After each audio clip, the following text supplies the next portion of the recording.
Nuestro tema a tratar en esta cápsula del tiempo es el clasismo y racismo, los cuales siguen siendo problemáticas actuales en la sociedad, que se manifiestan en prácticas y actitudes que generan desigualdad e exclusión. Aunque en muchas ocasiones percibimos estos fenómenos como actuales, sus raíces históricas nos remontan a procesos sociales y políticos que marcaron a nuestra comunidad, país y su organización.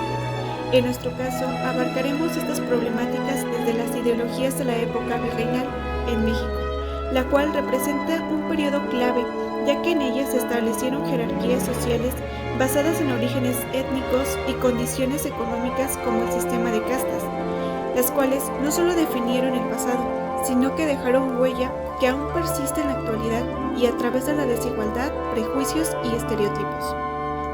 Para poder analizar, reflexionar y comprender estas prácticas, usaremos la metodología de aprendizaje basado en problemas. A través del planteamiento de situaciones reales, el ABP fomenta la investigación y cuestionamiento para una comprensión más profunda y significativa. No solo conocer causas y consecuencias, sino que también buscar posibles soluciones y la formación de una conciencia social y crítica.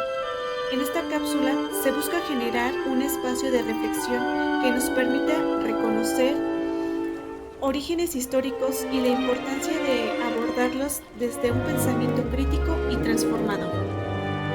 El racismo y clasismo en la actualidad. Basado en el ABP, generamos la pregunta: ¿cómo afecta el racismo y el clasismo a la equidad y justicia en la sociedad? Para eso, primero me gustaría definir qué es racismo y qué es clasismo.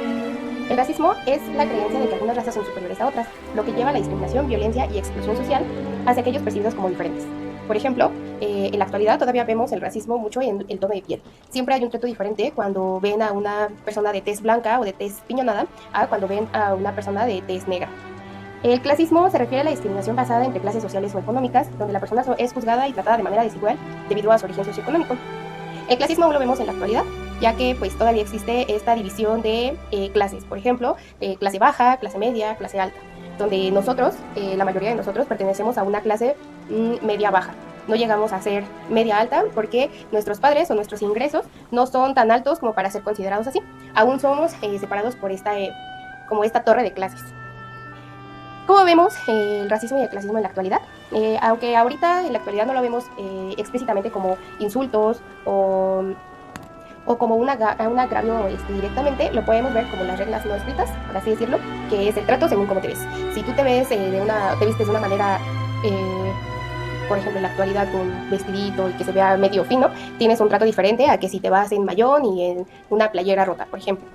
También lo podemos ver en la trampa de la buena imagen, cuando en un trabajo te piden una buena presentación. Muchas veces no significa el ir limpio, ir oliendo bien, sino que se enfoca más como en rasgos específicos o ropas de marca en general. También algunas frases que nosotros las vemos como normales y que en la actualidad todavía las ocupamos, como lo es el no seas naco como forma de insulto, o el trabajé como negro, igual desprestigiando este lado de la tez como si fuera algo malo. Ahorita vamos a ver los 5 ámbitos que a mí me parecieron más importantes, en donde se vive el clasismo y el racismo. En el ámbito educativo lo podemos ver en la desigualdad en la calidad de la educación, donde pues afecta a las comunidades raciales y afecta a aquellas comunidades donde hay un límite de recursos. Por ejemplo, no es lo mismo, muchas veces dicen, no es lo mismo una escuela de gobierno que una escuela particular, ya que en una escuela pues particular le van a dar totalmente la atención a solo un niño, y en una escuela de gobierno no, porque pues son muchas personas, ¿no? Ahí entra esta desigualdad tanto de clases, y también podría entrar la desigualdad de piel, ya que pues no tratamos igual a todos. O sea, aunque muchos digamos que no, todos tenemos interiorizado hasta cierto punto el racismo, porque así nos lo han inculcado pues nuestra cultura. También lo vemos en el ámbito laboral, donde las oportunidades de empleo no siempre son equitativas. La discriminación en el proceso de contratación puede impedir que muchas personas de cierto grupo o de cierta clase consigan esta estabilidad económica que se necesita para sobrevivir, para subsistir y para llevar una vida digna. En el ámbito social, el racismo y el clasismo lo vemos mucho, porque hay una segregación y un aislamiento social. Por ejemplo, si yo, que soy de clase media baja, pues es muy raro que me pueda juntar con alguien de clase alta, porque tan solo los planes de convivencia no van a ser los mismos y se va a chocar mucho. Entonces, normalmente, si volteamos a ver en nuestra sociedad, pues los de clase alta están con los de clase alta, los de clase media están con los de clase media. Igual entra el tono de piel, aunque ahorita ya no se ve tanto, pero pues seguimos denigrando a las personas negras. O sea, por ejemplo, cuando vas en el transporte público, que creo que la mayoría lo usamos, cuando vemos a alguien que es morenito y que está tatuado y se sube al transporte público, luego lo que pensamos es, me va a saltar, porque ya tenemos un estigma de que eso va a suceder o eso es lo que sí o sí tiene que pasar. En el ámbito de la salud también lo podemos ver, porque pues no todos tenemos el acceso a la dignificación de salud. O sea, aquellas comunidades marginadas pueden enfrentarse a una atención de salud insuficiente, donde no hay medicamentos, donde a lo mejor ni siquiera hay médicos, lo que pues obviamente disminuye una calidad de vida, no te da la calidad de vida que mereces como persona. Podemos ver también, no es lo mismo ir a pagar a un particular que ir a un sector de salud público, donde en el particular pues obviamente te van a dar todo, te van a dar todos los medicamentos, te van a dar absolutamente todo, pero vas a pagar cantidades enormes que no todos podemos pagar. Y sin embargo, por ejemplo, si vas al sector salud público, lo que va a pasar es que te van a dar la atención, pero por la entrada económica que no tienen tanto del gobierno, pues obviamente no te dan los medicamentos a lo mejor a veces que necesitas, porque hay desabasto de medicamentos. Entonces eso también influye en los resultados de tu salud y en tu calidad de vida. Y por último, el ámbito económico, donde pues las barreras estructurales nos impiden que grupos desfavorecidos acumulen riquezas y mejoren la situación económica. Es decir, pues no todos tenemos la misma oportunidad. A lo mejor lo que para mí es ahorrar 1,000 pesos, para otras personas esos 1,000 pesos les van a servir para comer día a día. Lo que hemos escuchado mucho, que el pobre es pobre porque quiere, pues realmente no. Aquí entra esta discriminación social, esta discriminación económica y este clasismo dentro de este tipo de frases, porque pues claramente, como lo hemos visto, hay personas que pues se matan trabajando y aún así no pueden tener el nivel económico que puede llegar a tener, no sé, alguien con alguna empresa o alguien que trabaja en una empresa. O sea, ni siquiera vámonos tan lejos. Entonces, en la actualidad pues aún vemos muy marcado el racismo y el clasismo en nuestro día a día. La desigualdad social no es solo una diferencia de ingresos, sino un sistema estructural que distribuye de manera injusta el poder, las oportunidades y el acceso a derechos básicos fundamentales. En la actualidad, este fenómeno se ve profundamente agravado por el racismo y el clasismo, que actúan como engranajes de una misma maquinaria de exclusión. Mientras el clasismo estigmatiza a los individuos por su origen socioeconómico, el racismo añade una capa de discriminación sistemática que margina a ciertos grupos por su origen étnico o color de piel, perpetuando un ciclo donde la pobreza y la falta de movilidad social están racializadas. Así, la jerarquía social moderna no solo se divide en quienes tienen y quienes no, sino que se utilizan los prejuicios históricos para asegurar que el éxito o la precariedad dependan, en gran medida, de un código postal y de la herencia cultural en la que se nace. El lenguaje ha sido utilizado como herramienta de exclusión y clasismo en México, tanto en la época del virreinato y en la época actual. Durante el virreinato, el español era el lenguaje oficial y se consideraba superior a los idiomas indígenas, lo que llevó a la exclusión de indígenas y africanos de la sociedad dominante. La educación se impartía en español, lo que limitaba el acceso a la educación y al poder para aquellos que no hablaban el idioma. Esto se refleja en la literatura y en la cultura, donde se consideraba que la producción literaria y artística en español era superior a lo de los pueblos indígenas. En la actualidad, el lenguaje sigue siendo utilizado como herramienta de exclusión y clasismo. El uso de la lengua formal y culto se asocia con la clase alta y media, mientras que el uso de la lengua colonial o regional se asocia con la clase baja.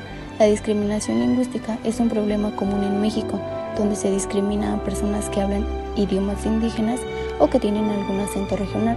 Por ejemplo, en algunos lugares se les pide a las personas que hablan idiomas indígenas que hablen en español o que no hablen en su idioma en espacios públicos. El lenguaje también puede ser un obstáculo para el acceso a la educación y al empleo, especialmente para aquellos que no hablan el español o que tienen algún lenguaje limitado.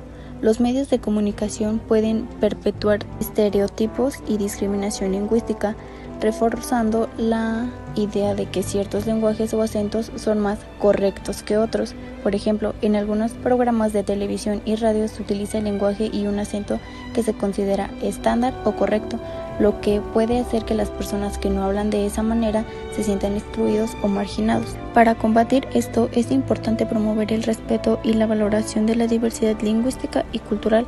Esto puede incluir la implementación de políticas de educación lingüística y bilingüe y la promoción de la literatura y la cultura en idiomas indígenas. También es importante combatir la discriminación lingüística y promover la inclusión, por ejemplo, mediante la creación de espacios donde se valoren y se utilicen los idiomas indígenas y regionales. El lenguaje ha sido utilizado como herramienta de exclusión y clasismo en México, pero es posible cambiar esta situación promoviendo el respeto y la valoración de la diversidad lingüística y cultural. Al utilizar el lenguaje de manera inclusiva y respetuosa, podemos trabajar hacia una sociedad más justa y equitativa. Ahora hablaremos del sistema de castas y la estratificación legal en la Nueva España, tanto en la actualidad. En la Nueva España el sistema de castas no era solo un prejuicio social, sino un ordenamiento jurídico estricto. Hoy, aunque esas leyes ya no existen, su herencia sobrevive en una forma de exclusión más sutil. La estratificación legal en la Nueva España, en la época colonial, tu sangre determinaba tus derechos civiles y obligaciones ante la corona. Se basaba en dos conceptos clave: la República de Indios y la República de Españoles. Legalmente, la sociedad estaba dividida en dos corporaciones con leyes distintas. Los indígenas tenían sus propias autoridades y tierras comunales, pero estaba sujeto al pago de tributo y tenían prohibido portar armas o montar a caballo. Privilegios por linaje. Solo los peninsulares y criollos podían acceder a la educación universitaria, cargos en el gobierno o puestos altos dentro de la iglesia. Y restricciones en las castas. Los grupos mezclados, como los mestizos, mulatos o zambos, tenían prohibido ejercer ciertos oficios, vivir en pueblos de indios o vestir ciertas telas. Los afrodescendientes en su mayoría estaban bajo el régimen de esclavitud, careciendo de personalidad jurídica plena. Ahora, en la actualidad, aunque la Constitución en 1824 abolió legalmente las castas, la estructura social no se borró. Hoy hablamos de una pigmentocracia, un sistema donde el color de piel sigue correlacionado con el éxito socioeconómico. Hay desigualdad de oportunidades, ya que estudios de la INEGI y el proyecto Perla demuestran que las personas con tonos de piel más claros suelen alcanzar mayores niveles educativos y salarios más altos que las personas de piel morena o rasgos indígenas. Discriminación sistemática. En la discriminación de castas mutó a un clasismo profundo y racializado. En el lenguaje cotidiano encontramos una frase como mejorar la raza, en un eco directo de las clasificaciones coloniales que valoraban la limpieza de la sangre. La exclusión de pueblos originarios. La estratificación legal colonial dejó a las comunidades indígenas como una desventaja estructural que hoy se traduce en una falta de servicios básicos, justicia limitada y mayor pobreza. Como resumen, pasamos de un sistema donde la ley te impedía subir de escala social por tu raza a uno donde la ley es igualitaria, pero las barreras estructurales e históricas mantienen viva esa jerarquía. La limpieza de sangre como capital social.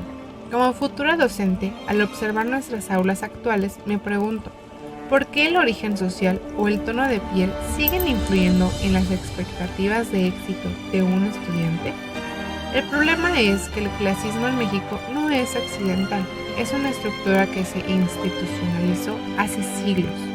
Hoy lo disfrazamos de falta de oportunidades, pero su raíz está en un concepto colonial llamado limpieza de sangre. En el virreinato, la limpieza de sangre no era solo una idea, era el capital social más valioso. Funcionaba como una llave burocrática. Para entrar a la universidad, ser maestro de un gremio o tener un cargo público, debías presentar un certificado legal que probara que no tenías mezcla con sangre negra, africana, indígena o judía. Esto significa que el racismo se institucionalizó. El Estado y la Iglesia crearon leyes y trámites para asegurar que solo los puros tuvieran poder. La escuela, en ese entonces, no nació para educar a todos, sino para validar quién era limpio y quién no, convirtiendo el linaje en un privilegio administrativo.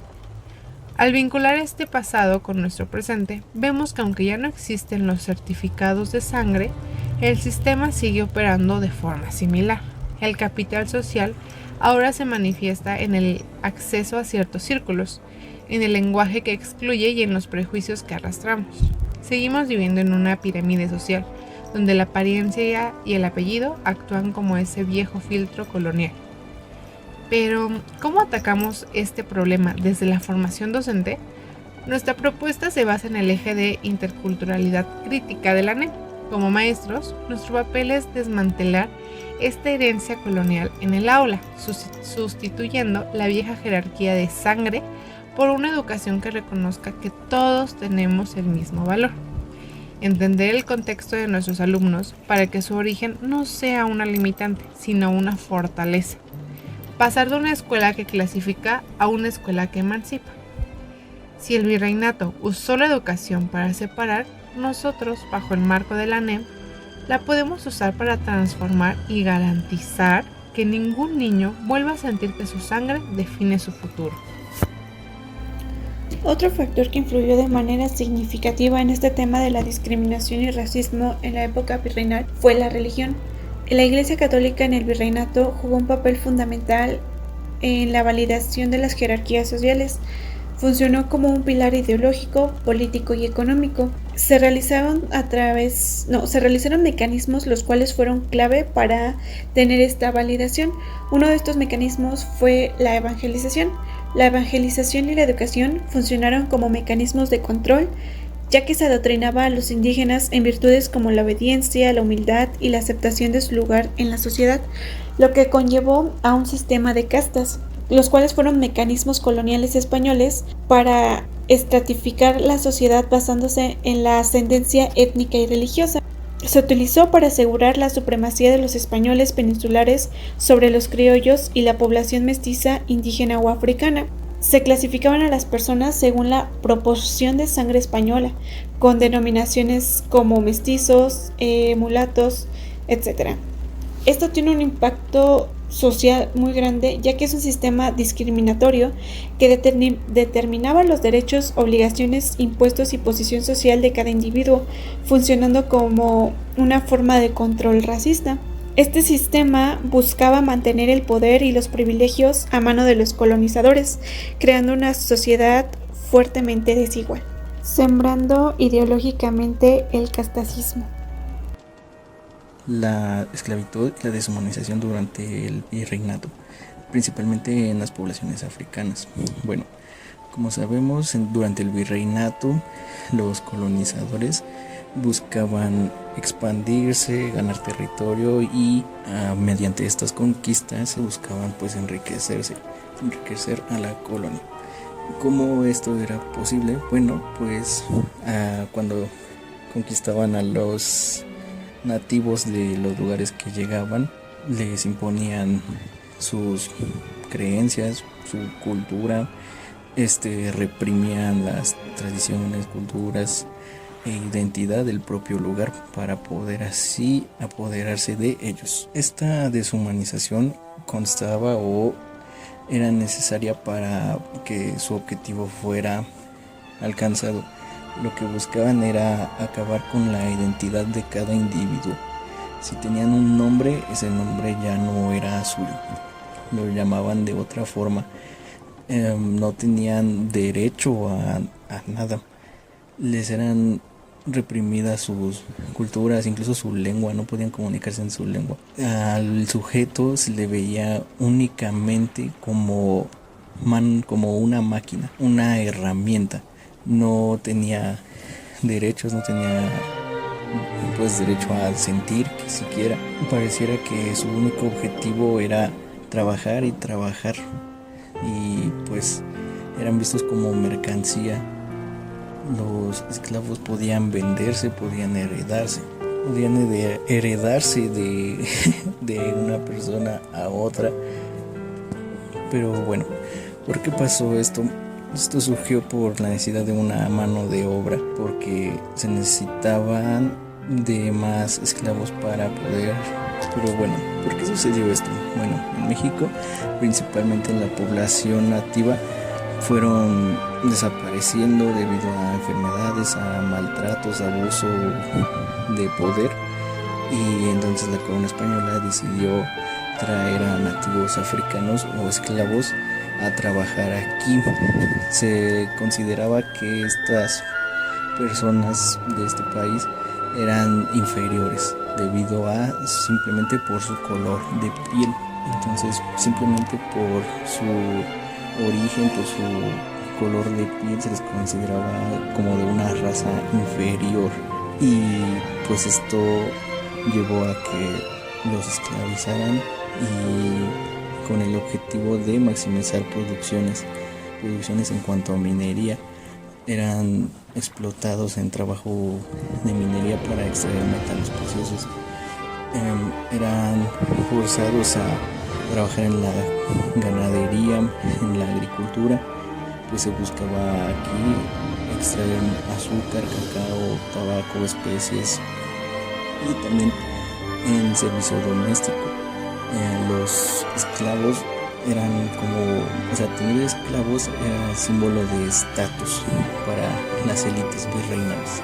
En general fue un periodo muy, pues como lo dice, deshumanizado, pero pues parte de eso, gracias a ello, hubo algún mestizaje cultural, pues se logró mezclar cultura en cuanto a música, en gastronomía y creencias pues religiosas. Algunos datos curiosos: algunos de los esclavos podían comprar su libertad.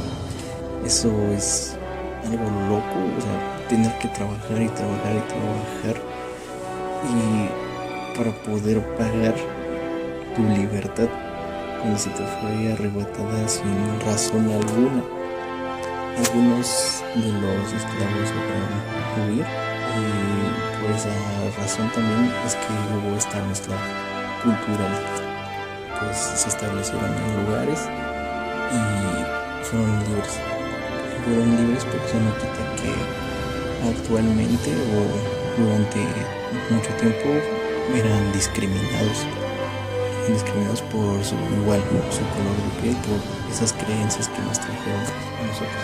Actualmente esto sí dejó estragos, puesto que existen todavía prejuicios acerca de las personas por su color de piel.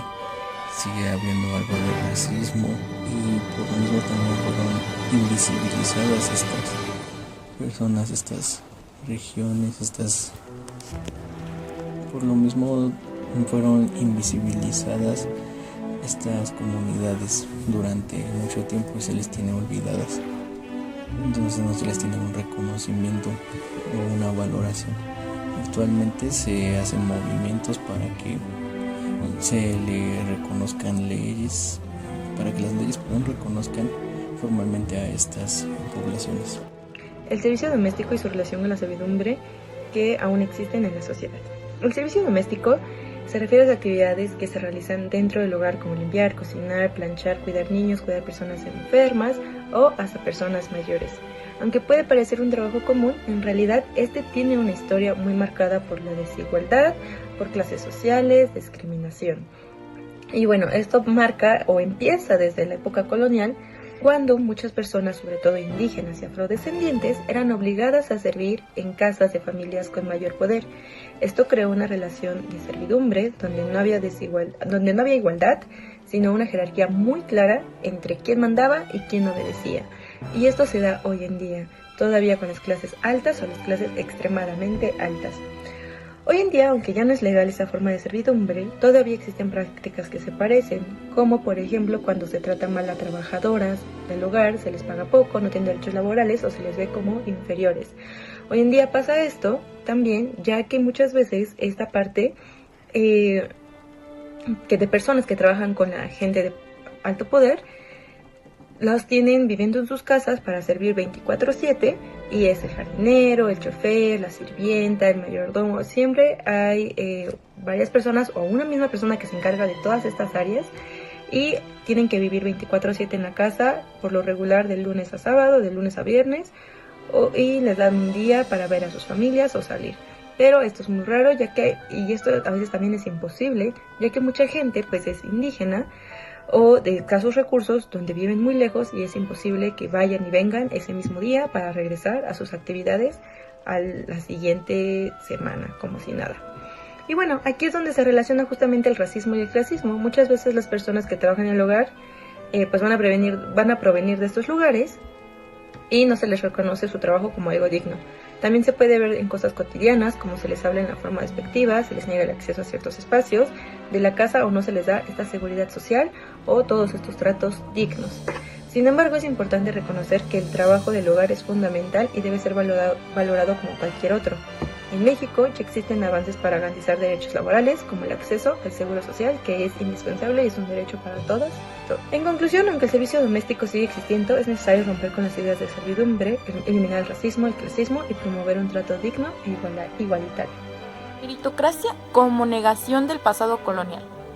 Para entender esto vamos a dar a conocer el significado de la palabra meritocracia. La meritocracia es un sistema donde el éxito y el poder se obtienen supuestamente solo mediante el esfuerzo y el talento individual, sin importar el origen social. ¿Por qué se niega el pasado colonial? Se niega por la desigualdad heredada.